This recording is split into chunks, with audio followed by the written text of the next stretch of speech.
I used to think quitting alcohol wasn't worth it, but after waking up one too many times feeling like death, I decided to try 90 days without it. What happened next completely changed how I think about drinking. Growing up in Britain, drinking isn't just something you do. It's practically a cultural requirement. From uni to work to family gatherings, alcohol is the foundation of our social lives. And I leaned into this hard, but over many years my opinions on alcohol have been changing. Binge drinking turned into attempts at moderation, then warped back into ashamed binging, followed by stricter moderation. The problem was I kept failing at it, and the costs were adding up. New Year's Day 2025. I woke up with what can only be described as a catastrophic hangover. Splitting headache, waves of nausea, and that special kind of self-loathing that only comes after saying or doing things you wish you hadn't. It was like having Vietnam flashbacks. So in the spur of the moment, I decided to quit. Not in a typical hangover, I'm never drinking again kind of way. I needed to stop. Firstly, the hangovers were getting worse, not just physically, but mentally. My brain, when I'm hungover, just replays anything I've ever done wrong, whether the night before when drunk, or just in my life. And it genuinely makes me wonder if I'm a terrible person. It drove me to a really low point. Sorry to lower the tone. Second, I was doing things I wasn't proud of. Embarrassing, stupid, thoughtless things that exacerbated the anxiety and generally made that feeling of being a terrible person worse. I would never do these things sober, and with my inability to hold on to any sort of moderation, the drunker I got, the less proud I got with my actions. It needed to stop. Third, I was destroying my productivity. I'd struggled to get up, my motivation would be shot, and for what? A few hours of lowered inhibitions? I was stagnant every weekend, and it just made the self-hatred worse. This wasn't just a decision, it was a necessity. So my efforts into sobriety started. Going into this, I had 3 clear expectations.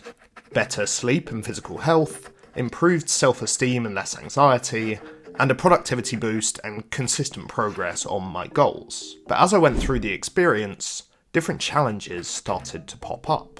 In January, I got a text. An offer to go and spend the day in another city, seeing some friends and basically just get drunk. The stereotypical British weekend. I really wanted to go. And honestly, it was early enough in this challenge that I wasn't even sure I was committing to it yet. But I wanted to do a long run the morning after, and knowing myself, I wouldn't if I had gone. So I said no, and honestly, great decision. The next morning, a strong run. A direct win, catalysed by not drinking. But come February, another challenge arose. I hopped on a train to celebrate my grandma's 90th birthday. The champagne came out. I had 1 glass to toast her. It felt right, but I also realised it was harder than I'd expected to tell my family I wasn't drinking. I was afraid of questions and judgment, so I had 1 drink, and anxiety had driven me to it. And as I went through March, I still was reaching for beer after tough days, but fortunately I stuck to non-alcoholic ones. These became a sort of social survival tool for me. Still at the pub, still holding a bottle or a pint, no downsides.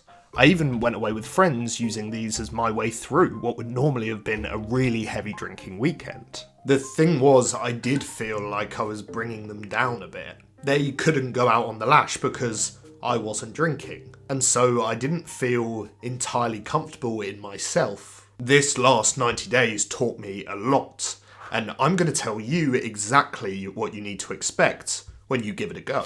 I'm going to break this down into 3 learnings, focusing on my social life, my mental and physical health, and my productivity. I knew alcohol was important to my social connections going into this. It wasn't just about having a drink, it was about the shared experience, the ritual, the gradual lowering of guard that made connections feel deeper. Without alcohol, I found myself going to fewer events. When I did go, I'd often leave earlier. The vibe shifts around 10 PM when you're sober and everybody else isn't. I also realised that I don't have many hobbies involving other people that don't revolve around drinking. That was genuinely weird to confront about myself, and I do think drinking often helped me dig further into my friendships as I was less afraid to share and ask deeper questions. The FOMO is different, but not gone. Instead of fearing I'm missing out on like a fun night, I instead fear that I'm missing out on some of those deeper connections that you can get when you're drinking, some of those deeper conversations that often take a couple of pints to get into. That said, there was an unexpected upside. I found it easier and more acceptable to say I'm not drinking than to try moderation in a group. There was always that pressure, that explanation needed. Just saying I'm not drinking was paradoxically a lot simpler. The impact on my anxiety wasn't what I expected. I'm incredibly grateful to be free of hangovers and anxiety. That Sunday morning dread is gone, and it's fantastic, and I actually sleep properly on those days. But what I hadn't expected was that my anxiety would just find new avenues. I feel like the fact that I've been able to stop drinking has just meant that it was always possible to not make those stupid decisions or actions. The hindsight of it, the knowing that I could have been better all along, is the thing that kills me a little bit now. I'd also been using alcohol to take the edge off in certain situations. I can't say I've really learned or developed any healthier coping mechanisms or vices, really. So the reality of it is sometimes it feels like I'm just living with that discomfort, and I have no way to get rid of it. That's actually harder sometimes than when I was drinking. Equally, while I'm probably a bit healthier and sleeping a bit better, I've replaced alcohol with eating worse. So I don't really think it's had the mind-blowing impact people often talk about. Frankly, it's really fucking hard to work on yourself in that way. But the upshot is, I did a bunch of stuff that I'm super proud of. And honestly, I'm not sure I would have done them with a couple of nights of binge drinking thrown into the mix. I trained for and ran a half marathon. Subscribe to hear about that soon. But there were several Sunday mornings where I had long runs scheduled to train. Days when I would have been hungover in my previous life. My work output is more consistent now too. I don't have those lost days recovering anymore. The baseline of what I can accomplish on a weekend has definitively increased. I actually earned my first real money off the back of YouTube, and it felt fucking great.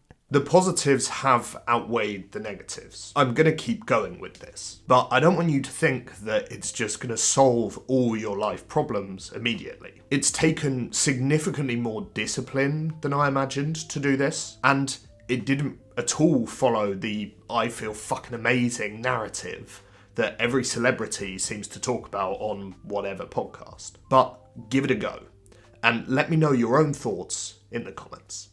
Honestly, just watching the video of these Guinnesses has made me want to smash one down. The 0% are good, but oh my god, I want one. Discipline.